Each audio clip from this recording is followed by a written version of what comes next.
Ini diputar sekarang, ya.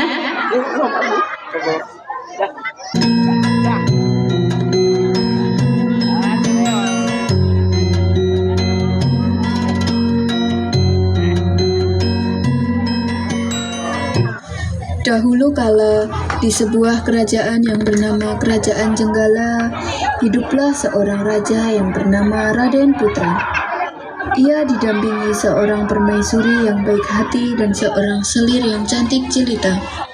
Tetapi, selir Raja Raden Putra memiliki sifat iri dan dengki terhadap sang permaisuri. Ia merencanakan sesuatu yang buruk kepada permaisuri. Permaisuri, kau terlihat sangat cantik hari ini. Bisa saja, Kanda. Bagaimana keadaan bayi di kandunganmu? Alhamdulillah sehat dan baik-baik saja. Syukurlah kalau begitu. Jaga kandunganmu baik-baik ya. Insya Allah, Kanda. Seharusnya akulah yang menjadi permaisuri. Udah tahu aku lebih cantik, lebih smart, lebih akal. Aku harus mencari akal untuk memikirkan permaisuri itu. Tidak lama kemudian, ia menemui tabib istana. Tabib, Anda harus membantuku. Apa yang bisa saya bantu, Selir? Aku mempunyai cara untuk memikirkan permaisuri dari kerajaan. Apakah Selir yakin ingin melakukannya? Iya, aku yakin. Lalu, apa yang bisa saya lakukan? Aku akan berpura-pura sakit parah, kemudian aku akan memanggilmu dan engkau mengatakan bahwa ada seseorang yang telah menaruh racun dalam tubuhmu, yaitu permaisuri. Baiklah, saya akan membantu Selir. Raja, badanku terasa tidak enak. Enggan rasanya tubuh ini untuk bangkit. Apa yang terjadi padamu, Selir?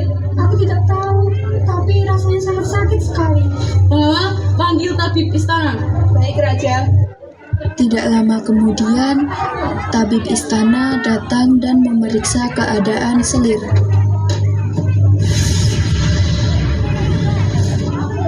Tabib, apa yang terjadi pada Selir? Ada seseorang yang meracuni minuman Selir. Orang itu tak lain permaisuri Baginda Raja sendiri, Dewi Limaran. Apa? Tak kusangka permaisuriku melakukan hal seperti itu. Mati, buang permaisuri jahat ini ke hutan. Baik, Baginda. Jangan, Baginda. Bapak tidak tahu apa-apa. Sang patih segera membawa permaisuri ke hutan, tapi patih tidak mau membunuhnya. Permaisuri tidak perlu khawatir. Anda akan melaporkan kepada Baginda bahwa Tuan itu sudah Anda bunuh. Saya tidak keberatan, saya punya buku tua di tengah hutan. Baik, Patih, terima kasih atas kebaikanmu. Patih kemudian kembali ke istana dan menemui Patih, raja. apakah kamu sudah melakukan tugas yang saya perintahkan? Sudah, Baginda, saya sudah melaksanakan tugas dari Baginda. Bagus, like this. Setelah beberapa bulan berada di hutan, lahirlah anak sang permaisuri. Bayi itu diberi nama Cindalaras. Cindalaras tumbuh menjadi seorang anak yang cerdas dan tampan. Suatu hari, ketika sedang asyik bermain, seekor Raja Wali menjatuhkan sebutir telur. Wah, ada telur. Raja Wali itu baik sekali. Ia sengaja memberikan telur ini kepadaku. Aku harus segera pulang sekarang dan memberitahu ibu. Ibu pasti senang sekali. Ibu, aku mendapatkan butir telur dari Raja Wali. Wah, kalau dengan baik telur itu ya, nak. Baik, Ibu. Setelah 3 minggu, telur itu menetas tumbuh menjadi seekor ayam jantan yang bagus dan kuat. Tapi ada satu keanehan. Bunyi kokok ayam jantan itu sungguh menakjubkan. Kukuruyuk. Tuanku Cindalaras, rumahnya di tengah rimba, atapnya daun kelapa, ayahnya Raden Putra. Apa, ayamku berkokok aneh sekali. Ibu, ayamku berkokok aneh sekali. Ia mengatakan bahwa aku adalah putra dari Raden Putra. Apakah yang dikatakan ayamku benar, Ibu? Benar, nak. Kamu adalah putra dari Raden Putra, raja dari kerajaan Jenggala. Berita tentang kehebatan ayam Cindalaras tersebar dengan cepat.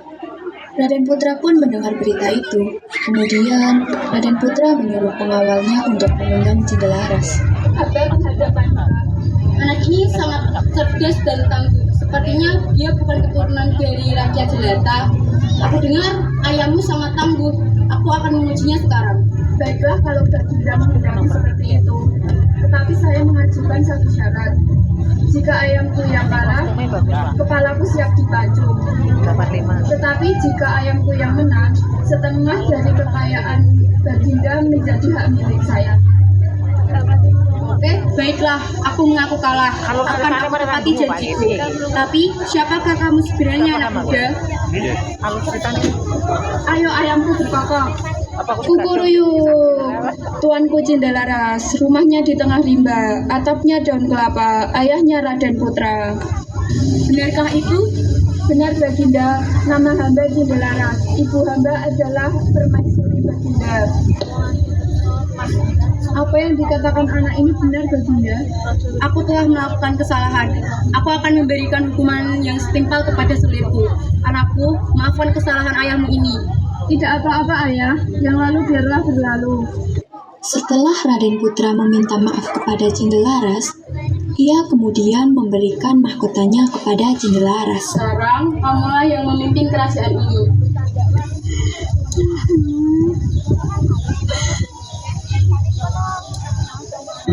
Akhirnya Raja Raden Putra, Permaisuri, dan Cindelaras dapat berkumpul kembali dan hidup bahagia bersama rakyat mereka untuk selamanya. Oh, baik, terima kasih untuk Barung Biru ya, Cindelaras. Oke. Baik, terima kasih ya, tepuk tangan.